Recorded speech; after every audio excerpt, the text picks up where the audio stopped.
SFI അഖിലേന്ത്യാ സമ്മേളനത്തെ വരവേൽക്കാൻ കോഴിക്കോട് ഒരുങ്ങുന്നു. പ്രചാരണ പ്രവർത്തനങ്ങൾ സജീവമായി. ജൂൺ 27 മുതൽ 30 വരെയാണ് സമ്മേളനത്തിന് കോഴിക്കോട് വേദിയാവുക. ശേഷം കേരളത്തിൽ നടത്തുന്ന SFI അഖിലേന്ത്യാ സമ്മേളനം ചരിത്ര വിജയമാക്കാൻ ഒരുങ്ങുകയാണ് സാഹിത്യ നഗരം.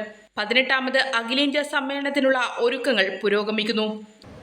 18ാം അഖിലേന്ത്യാ സമ്മേളനം ഈ മാസം 27 മുതൽ 30 വരെ ചരിത്ര പ്രാധാന്യമുള്ള നഗരം കൂടിയായിട്ടുള്ള കോഴിക്കോട് വെച്ച് നടക്കുകയാണ്.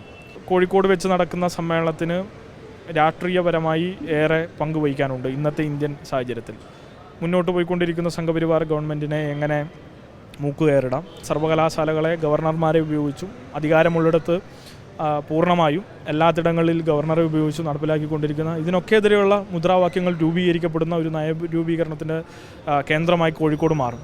SFI മുദ്രാവാക്യമായ സ്വാതന്ത്ര്യം, ജനാധിപത്യം, സോഷ്യലിസം വിളിച്ചോതുന്നതാണ് പ്രചരണ ബോർഡുകളും. എനിക്ക് പ്രധാനമായിട്ട് പ്രചരണ ബോർഡുകളെ ചുമതലയാണുള്ളത്. പിന്നെ പ്രചരണ രീതിയിൽ എന്നത്തേക്കാൾ മികച്ച രീതിയിൽ തന്നെ എല്ലാ ഇതും വരുത്താനുള്ള ശ്രമത്തിലാണ് ഞങ്ങൾ. ഇതിനോടൊപ്പം തന്നെ ഇതിന് സംഘാടകർ കൃത്യമായി നല്ല ഇടപെടൽ നടത്തിയിട്ട് തന്നെ ഞങ്ങളുടെ കൂടെ തന്നെ ഉണ്ട്.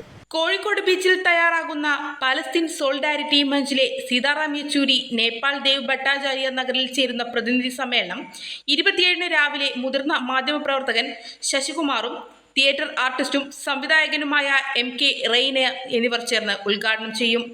519 പ്രതിനിധികളും 187 നിരീക്ഷകരും 80 കേന്ദ്ര കമ്മിറ്റി അംഗങ്ങളും സമ്മേളനത്തിൽ പങ്കെടുക്കും. 1.5 ലക്ഷം വിദ്യാർത്ഥികൾ പങ്കെടുക്കുന്ന റാലിയും പൊതുസമ്മേളനവും 30 രാവിലെ 11 മണിക്ക് മുഖ്യമന്ത്രി പിണറായി വിജയൻ ഉദ്ഘാടനം ചെയ്യും. കൈരളി ന്യൂസ്, കോഴിക്കോട്.